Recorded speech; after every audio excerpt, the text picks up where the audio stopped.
The drought had turned the land to dust and memory. 3 seasons without proper rain had painted Texas in shades of amber and ash, the horizon blurring where parched earth met cloudless sky. June 1877 was proving as merciless as its predecessors, the sun hanging like a brass disc, unrelenting in its scrutiny of those who dared to survive beneath it. Eliza Mercer had been walking since dawn. Her cotton dress, once blue as a winter sky, now hung gray and shapeless around her thin frame. Beside her, in a makeshift travois fashioned from an old quilt and stripped pine branches, lay her mother. Sarah Mercer's face was etched with lines of pain, her breath coming in shallow gasps that stirred the trail dust coating her lips. "We're nearly there, Mama," Eliza whispered, though she had no certainty of this. The directions they'd received in the last town were vague. "Followed a creek bed west until you see a stand of cottonwoods, then north to the ridge where ranch sprawls across the last patch of green in the county." The creek bed had been dry as bone, and the cottonwoods more phantom than reality. But Eliza had continued on, pulling her mother's weight with arms that trembled from exhaustion. She had lost count of the days since the fire that had claimed their small homestead, lost count of the hours since her mother's fall when her ankle twisted and snapped like a dry twig underfoot.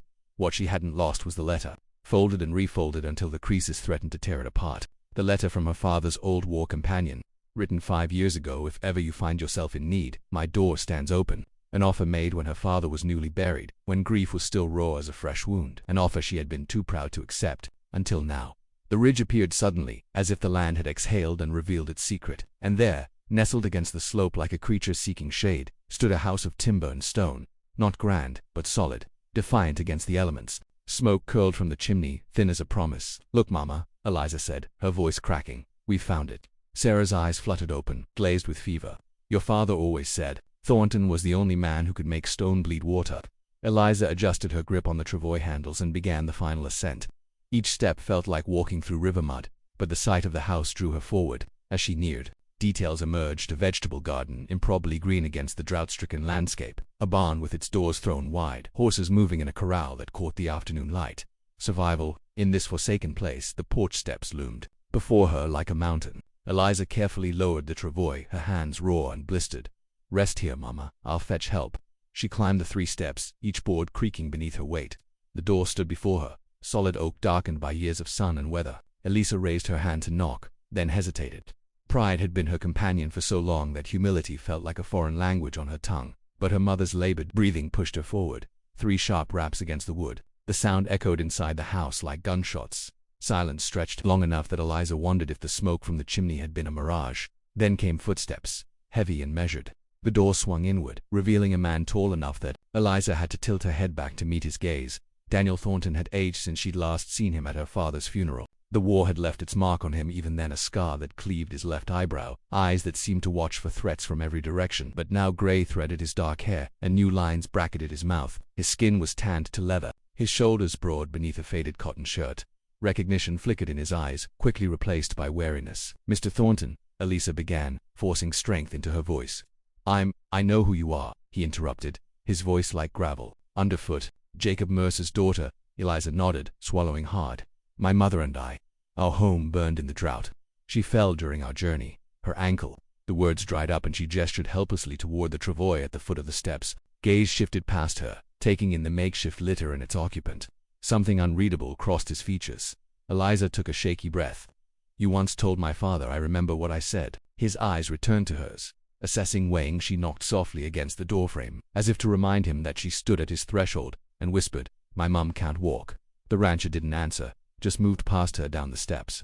Without ceremony, he bent and gathered Sarah Mercer into his arms as if she weighed nothing at all.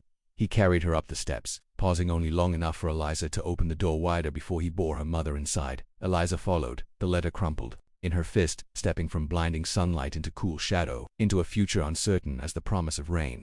Chapter 2. The room where Thornton placed Sarah Mercer was small but clean, walls whitewashed and gleaming in the late afternoon light. A narrow bed with an iron frame stood against one wall, sheets pulled taut as a promise. Without instruction, Eliza moved to turn down the covers while Thornton held her mother's weight. "Water's heating on the stove," he said, settling Sarah onto the mattress with unexpected gentleness. "There's a medicine chest in the corner cabinet." His fingers lingered for a moment on Sarah's forehead, testing the heat there, before he straightened and stepped back. The room seemed to shrink around his presence. "Thank you," Eliza said, the words inadequate against the weight of their need. Thornton nodded once, then left without another word, his footsteps fading down the hallway. Through the open door, Eliza caught a glimpse of a parlor lined with bookshelves and expected in this remote place. Then she turned back to her mother, whose eyes had fluttered open. "We're safe, Mama," Eliza said, smoothing the hair from Sarah's brow. "Rest now." "Jacob's friend," Sarah murmured, "always thought he carried too much silence for one man." Eliza tended to her mother with what little skill she possessed. The ankle was swollen to twice its normal size, the skin mottled purple and yellow. Fever burned in Sarah's cheeks, though whether from infection or exhaustion, Eliza couldn't tell. The medicine chest yielded willow bark for pain, witch hazel for the swelling, and clean bandages that smelled faintly of lavender. As the sun slipped behind the ridge, casting long shadows across the floor, her mother finally slept. Eliza sat beside the bed, listening to the unfamiliar sounds of the house, the settling of timbers, the distant lowing of cattle, the creak of footsteps on wooden floors. A soft knock at the door roused her from her vigil. Thornton stood in the doorway, a tray balanced in one hand. "Stew," he said simply, "and tea for your mother when she wakes." Eliza accepted the tray, the rich smell of meat and vegetables making her stomach clench with hunger she'd been ignoring. "I don't know how to repay your father, saved my life at Chancellorsville," Thornton interrupted. "Carried me 3 miles, with a mini ball in my shoulder. This is no charity." He turned to leave, then paused. "There's wash water in the kitchen, and a nightdress that might fit you in the chest at the foot of the bed, belonged to my sister." Before she could respond, he was gone again, a shadow retreating into the gathering darkness of the house. The stew was simple but hearty: beef, potatoes, carrots, and onions in a rich broth. Eliza ate slowly, savoring each bite, watching her mother's chest rise and fall in the rhythm of deep sleep. The nightdress she found was soft muslin, worn thin with washing but clean and smelling of cedar from the chest. Later, after she had washed the trail dust from her skin and changed, Eliza ventured beyond the bedroom. The house was larger than it had appeared from outside, with a central hallway leading to several rooms. A lamp burned low in the parlor, casting warm light across the bookshelves she had glimpsed earlier. Thornton sat in a leather chair, a book open on his knee, reading glasses perched on his nose. The sight was so unexpected, this hard man absorbed in literature, that Eliza paused in the doorway. Uncertain, he looked up, removing the glasses. "Your mother?" "Sleeping," Eliza said. "The fever's down some." Thornton nodded. "Doc Wilson rides circuit. Should be by in 3 days. Until then, keep the ankle elevated and wrapped."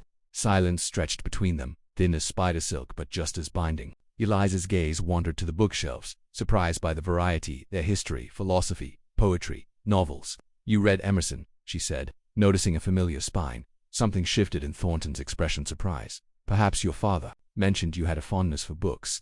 "He taught me to read when I was 4, Eliza said, the memory like a physical ache. "Said a mind without words is like land without water." "Sounds like Jacob." Thornton closed his book, marking his place with a scrap of paper. "There was a time when we argued philosophy more than we worked cattle." The mention of cattle brought Eliza back to practicalities. "Mr. Thornton, I want to be clear. My mother and I won't impose on your kindness indefinitely.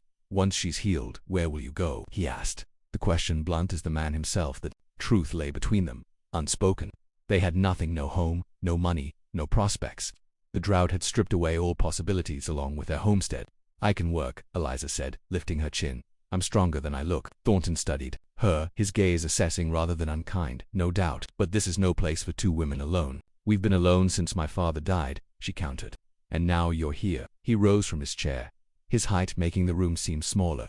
"There's a Mexican family that works this ranch, the Vasquezes. Elena will come by tomorrow to help. With your mother, Miguel helps with the cattle. Their son, Carlos, manages the horses." He moved to a desk in the corner and opened a drawer. "Your room is across from your mother's. Breakfast at sunrise." He hesitated, then added, "This was your father's." He held out a pocket watch, silver case tarnished with age and wear. Eliza recognized it instantly: the watch her father had carried through the war, the one she thought had been buried with him. "He left it with me when he came to visit, a year before he died," Thornton explained. "Said the mechanism needed repair. I fixed it, but he never returned for it." Eliza took the watch, the weight of it familiar in her palm. The glass face was cracked, but the hand still moved, marking time with quiet persistence. "Thank you," she whispered, closing her fingers around the cool metal. Thornton nodded, then moved past her toward the hallway. "Good night, Miss Mercer." "Eliza," she said. "Please." He paused, something unreadable flickering across his face. "Eliza." Then, that night, Eliza lay awake in the unfamiliar room, listening to the symphony of night sounds: coyotes calling in the distance, the whisper of wind through cedar trees, the occasional creak of the house settling around her. The pocket watch ticked on the bedside table, keeping time with her thoughts. They had found shelter, but at what cost? Her father and Thornton had been friends, bound by the blood and horror of war, but Thornton remained a stranger to her, a man of books and silence, of unexpected kindness and watchful distance. Tomorrow would bring Elena Vasquez and the beginning of a new routine. Tomorrow would bring questions of how long they could stay, of what would be expected in return. Tomorrow would bring the reality of their situation into sharper focus. For tonight, though, her mother slept safely beneath a solid roof. For tonight, that was enough. Eliza closed her eyes, one hand resting on her father's watch, and surrendered to exhaustion. Outside, the stars wheeled overhead, indifferent to the small dramas playing out beneath them. And somewhere in the darkness, Daniel Thornton stood on his porch, watching the same stars. A man accustomed to solitude, now sharing his domain with ghosts from his past. Chapter 3. A week passed like water through parched earth, each day establishing new rhythms. Elena Vasquez arrived the morning after their arrival, a woman of perhaps 50, with eyes that missed nothing and hands that seemed to know precisely what was needed before the need was spoken. She took one look at Sarah Mercer's ankle, clicked her tongue against her teeth, and set about proper tending with the efficiency of long practice. "The bone is not broken," she pronounced after gentle examination, "but the tendons muy malo. 6 weeks, maybe more. 6 weeks." The words settled in Eliza's stomach like stones. 6 weeks of dependence. 6 weeks of debt accumulating like dust. Elena seemed to read her thoughts.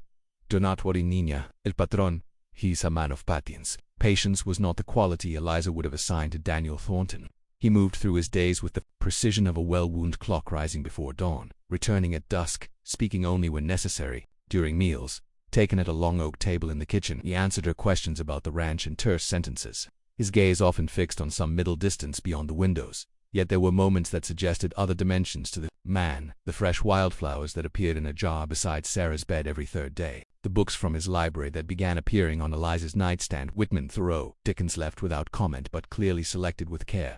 On the 8th day, when Elisa ventured to the barn at dawn, determined to make herself useful, she found him there, murmuring to a mare in foal. His voice, so often clipped in human conversation, flowed like creek water over stone when addressing the animal. He didn't see her watching from the shadows. Didn't notice how she observed the gentleness of his calloused hands against the horse's flank. "She's having trouble," he said without turning, making Eliza start. "The foal is positioned wrong." Eliza stepped forward. "Can I help?" He glanced at her then, surprise evident in the slight raising of his eyebrows. Her dress was already tucked into her belt, sleeves rolled to the elbows, hair bound back with a strip of cloth. "Ever helped birth a foal before?" "No," she admitted. "But I've helped with calves and I learned quickly." Something like approval flickered across his features. "Water's in that bucket, cleaned cloths on the hook. This is her first. She's frightened." For the next 3 hours, they worked side by side in the dim light of the barn, speaking only when necessary, their hands moving in a dance of shared purpose. When the foal finally slipped into the world, wet and trembling, Thornton's face transformed. The lines that normally creased his brow smoothed away, and a smile the first Eliza had seen curved his mouth. "A filly," he said, his voice soft, with wonder that seemed at odds with his usual stoicism. "Strong legs, good chest." Eliza, exhausted and exhilarated in equal measure, found herself returning his smile. "She has her mother's eyes." Thornton looked at her then, really looked at her, as if seeing past the surface for the first time. "You did well." The praise, simple as it was, warmed her more than it should have.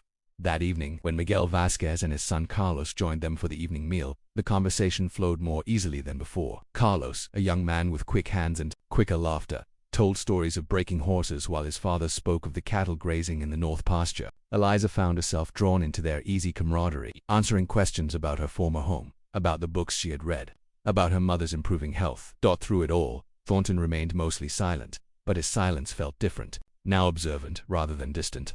Once, when Carlos made a joke that sent Eliza into surprised laughter, she caught Thornton watching her, something unreadable in his expression. Later, as she helped Elena clear the dishes, the older woman nodded toward Thornton, who had retreated to his study. "He is like the desert cactus. No, all thorns outside, but inside, ... She made a gesture of opening. "Water and life." Eliza considered this as she dried plates with a worn linen cloth. "He and my father were friends, but I hardly know him." Elena's smile was knowing. The war changed many men. Some lost their way, back to themselves. She placed a hand on Eliza's arm. "El patrón, he has lived alone too long. Until you came, I had not heard him speak more than 10 words together in years." That night, unable to sleep, Eliza slipped from the house onto the porch. The night air carried the scent of creosote, and distant rain a promise the sky had yet to fulfill. She leaned against the railing, watching stars scattered like salt across the black expanse above. "Can't sleep." She turned, startled. Thornton stood in the doorway, a book in one hand, reading glasses dangling from the other. "Too many thoughts," she admitted. He moved to stand beside her, keeping a respectful distance. "Your mother is healing well. Yes, Eliza twisted her hands together. Mr. Thornton, Daniel, he interrupted. If I'm to call you Eliza, then ... Daniel, she repeated, the name unfamiliar on her tongue. I need to speak plainly. My mother and I can't keep accepting your charity. I need to find work, to pay our way.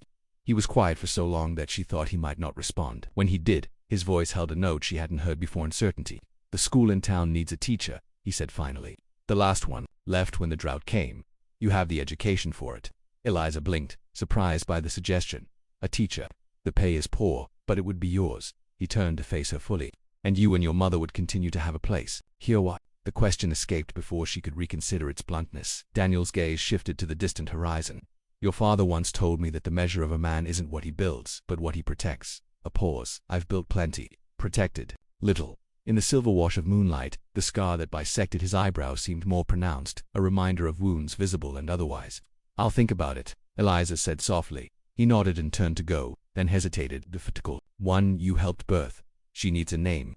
The statement hung between them, an offering of sorts. Hope, Eliza said, the word rising unbidden. Her name is Hope. Daniel's expression softened almost imperceptibly. Hope, he repeated, it suits her. He left her then, disappearing into the house like a shadow retreating before dawn. Eliza remained on the porch, watching as clouds began to gather on the distant horizon, dark shapes against the star-strewn sky. For the first time since the fire that had claimed their home, she felt the stirring of something she'd thought lost possibility. Fragile as a newly born foal, tentative as trust between strangers bound by the memory of a dead man. Above her, thunder rumbled soft, distant, but unmistakable. The promise of rain. Chapter 4. The rain came that night, a gentle patter at first, then a downpour that drummed against the roof and transformed the parched earth into dark, drinking soil. By morning the world had changed, washed clean, glistening with promise. Water collected in natural basins, reflecting the sky like scattered mirrors. The scent of wet sage and creosote hung in the air, a perfume more precious than any store-bought fragrance. Sarah Mercer sat on the porch, her injured ankle propped on a cushioned stool, watching as Eliza crossed the yard toward the newly christened foal. Hope pranced in the corral, legs still unsteady but spirit boundless, her coat gleaming in the aftermath of rain. She's taken to this place, Sarah observed as Daniel Thornton emerged from the barn, his shirt darkened with honest labor. My daughter, I mean, not just the horse. Daniel paused, his gaze following Sarah's to where Eliza leaned against the corral fence, laughing at the foal's antics. She's strong, like her father, stronger, Sarah corrected softly. Jacob had his demons. The war never left him, not really. She turned her face up to study the taciturn rancher. You understand that better than most, I expect. Something shifted in Daniel's expression, a recognition, perhaps, of shared understanding. The school board meets tomorrow. They've agreed to consider her for the teaching position, and us. This arrangement. Sarah gestured to encompass the house, the land, their presence on it. We can't impose forever. Daniel's hands, calloused and weathered, gripped the porch railing. This land was meant for more than one man's solitude, Mrs. Mercer. The words hung between them, laden with meaning. Neither was ready to fully acknowledge. Sarah's lips curved in a knowing smile, but she said nothing more as Daniel nodded a farewell and strode toward the corral. Eliza sensed his approach before she saw him, a prickling awareness that had developed over their weeks together. She turned, shielding her eyes against the sun that had emerged from the clouds. The creek's flowing again, he said, coming to stand beside her at the fence. First time in 2 years. A good omen, she asked, remembering his quiet superstitions. The way he watched weather signs and animal behavior with the attentiveness of one raised to read the land's language. Maybe. His gaze lingered on her face, then shifted to the horizon. Town council meets tomorrow about the teaching position. I'll drive you in. Eliza nodded, suddenly nervous at the prospect. What if they don't want me? Then they're fools, he said simply. The directness of his assessment startled a laugh from her. You hardly know me. I know enough. His eyes met hers, steady and certain. I know you read Shakespeare aloud to your mother when her pain is bad. I know you can birth a foal without flinching and mend a fence line better than Carlos. I know you hum hymns when you think no one's listening. Heat rose to Eliza's cheeks, not entirely from the sun. You notice a great deal for a man of so few words. Words aren't always necessary. He hesitated, then added, your father used to say I saved my words like a miser saves coins. And what are you saving them for? The question slipped out, bolder than she'd intended. Daniel's expression softened, the transformation still startling whenever it occurred. The right listener, I suppose. Between them the air seemed to still, charged with unspoken possibilities. In the corral, Hope nudged her mother, seeking comfort and milk. Above, a hawk circled in the freshly washed sky. That evening, as shadows lengthened across the land, Eliza sat on the porch steps, her father's watch open in her palm. The mechanism ticked steadily, marking time that no longer felt like an enemy. From inside came the murmur of voices, her mother and Elena Vasquez exchanging recipes. The comfortable domesticity of it warming Eliza more than the evening sun. Footsteps approached, and Daniel settled beside her, leaving a careful space between them. In his hands was a small wooden box, polished with age and handling. "I've been meaning to give you this," he said, his voice low. "Found it when I was clearing space in the storage room for your mother's things." He opened the box to reveal letters, bound with faded ribbon. Eliza recognized her father's handwriting on the uppermost envelope. "He wrote to me during the last years," Daniel explained. "Things he couldn't say to anyone else. About the war, about his fears," a pause, "about his hopes for you." Tears pricked behind Eliza's eyes as she accepted the box, her fingers tracing the familiar script. "Thank you." They sat in companionable silence as twilight deepened, the first stars appearing overhead. From the distance came the low of cattle, the nighttime chorus of insects rising to greet the darkness. "What happens after tomorrow?" Eliza asked finally. "If I get the position," Daniel considered, his profile strong against the darkening sky. "You teach when your mother stay here. It's closer to town than any available housing in time, perhaps." He trailed off, uncharacteristically hesitant. "Perhaps," she prompted. His hand found hers in the gathering darkness, calloused fingers entwining with her own in a gesture as eloquent as any words. "Perhaps we build something new together." The simple statement contained worlds of meaning. A future neither had imagined months before. Drought and loss had narrowed all horizons to mere survival. Eliza turned her hand in his, a silent acceptance. Above them, stars emerged in their thousands, witnesses to the small miracle taking place below, to souls shaped by loss, finding in each other not completion but continuation. The wind carried the scent of rain-soaked earth and promise, whispering through the cottonwoods like a benediction. Tomorrow would bring its own challenges, but tonight was enough.